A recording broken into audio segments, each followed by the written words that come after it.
In the next couple of videos, I want to talk about the writing process. That's a big subject, of course, but I'm going to focus on one particular aspect of the process that students really need to hear about, and that was very important for me to learn as I developed as a writer. I'm talking about the distinction between writing for presentation and writing for discovery. Writing style guides focus a lot of attention on how the final product should look and be organized.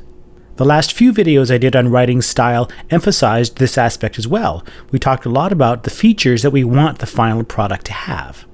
But there are some potentially serious downsides to this emphasis on the final presentation. First, it can be a source of real disabling anxiety for writers if they think their work doesn't look and sound the way they think it should. This is true for writers at any level, but it's especially true for students.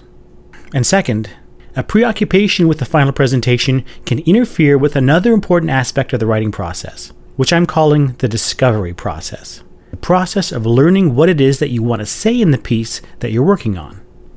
Here's how I view the writing process. I've drawn this diagram many times on the chalkboard in my classes. The horizontal arrow represents the writing process, from the earliest moments when you start thinking about the writing assignment to the final product where you hand in your term paper or your thesis chapter or submit a manuscript to a professional journal or whatever. The point I want to emphasize is that this is a process that has distinct developmental stages, and the way you think about what you're writing and how you approach the act of writing will differ depending on which stage you're at. The stage that I'm calling writing for discovery is characterized by uncertainty about what you want to say and how you want to say it. Maybe your topic is new perspectives on the causes of World War I, or how Japanese culture has influenced American pop culture, or the relationship between Hegel's dialectical idealism and Marx's dialectical materialism. At this stage, you don't know enough about the topic to know what you're going to say about it. You're still at the stage of gathering sources and doing research. The mistake that I see many students make is that they think they can't start writing, or that there's no point in starting to write if they haven't already worked out what they're going to say. That is, they're not using the writing process as a tool of discovery, a tool for figuring out what you think about the topic, what's worth writing about, and how you're going to write it. And part of the reason for this is thinking that writing is all about presentation, assembling a final product that will satisfy whatever audience is ultimately going to read it and evaluate it. But this is a mistake that more experienced writers don't make. Every writer comes to appreciate that, while reading and research are important, of course, a great deal of the learning and discovery process happens in the attempt to organize thoughts on paper or on the screen. We use the writing process to figure out what the issues are and what our point of view is on those issues. During this process of writing to discover what we think about an issue, we're really writing for ourselves. We are the audience, not our teacher or the professor or the journal editor.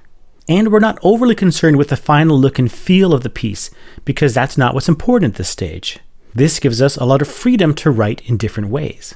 This is the stage where we might brainstorm using point form lists, or sketch lines of argument, or construct alternative outlines for the paper just by writing section headings and subheadings. We might start writing sections of the paper, the sections that we know we want to include. We might try a version of what is quaintly called a vomit draft, which is an exercise in writing through a topic with a focus on just getting what you have in your head onto the page, knowing that this is not a final draft and there's no pressure to use any of this in the final draft. As you move along in this process, your writing starts to take shape, and then you might work on polishing sections of the paper with a view to presentation. But that process itself can lead to new insights and motivate you to rethink a point, so it's still functioning as a tool of discovery. Now, writing for presentation involves a different mode of thinking. Here you're thinking explicitly about stylistic choices and writing for the audience that will ultimately read what you're writing.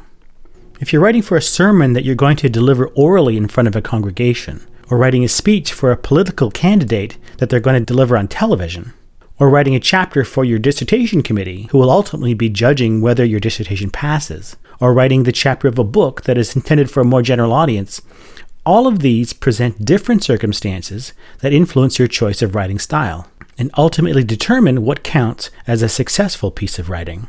So obviously you have to keep the context of presentation in mind when you're writing. The trick is to not let it interfere with the process of discovery. It's easy to become preoccupied with stylistic conventions. Ideally, you want your choice of style to help you in discovering what you want to say and how you want to say it, by helping to clarify in your mind who you're writing for and what your ultimate goals are. In the end, writing for discovery and writing for presentation aren't mutually exclusive. When things are going well, they tend to reinforce one another. It's more accurate to think of them as different aspects of a continuous process, or two modes of thinking that might be present simultaneously while you write. The version of the diagram you're looking at now highlights these two features. It's not that in the first half of your writing, you're only thinking about discovery, and in the second half, you're only thinking about presentation. At any stage of the writing process, both types of thinking can be engaged. But the priority is going to shift as you move closer to a final product.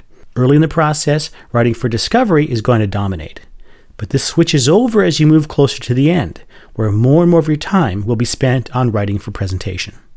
As I said earlier, experienced writers are very familiar with this process. There's nothing new or revolutionary about this.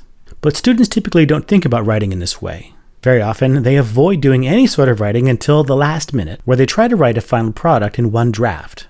Sometimes this is a matter of time management for them. They'll say they just don't have enough time to work on the essay any earlier. But sometimes it's a matter of thinking that essay writing really is only about writing for presentation. It never occurs to them that they can use writing to help them discover what they want to say. Or if it does occur to them, they have no idea how to write with discovery in mind, because they're preoccupied with how the final product should look. This is reinforced by writing style guides that focus on what a polished final product should look like.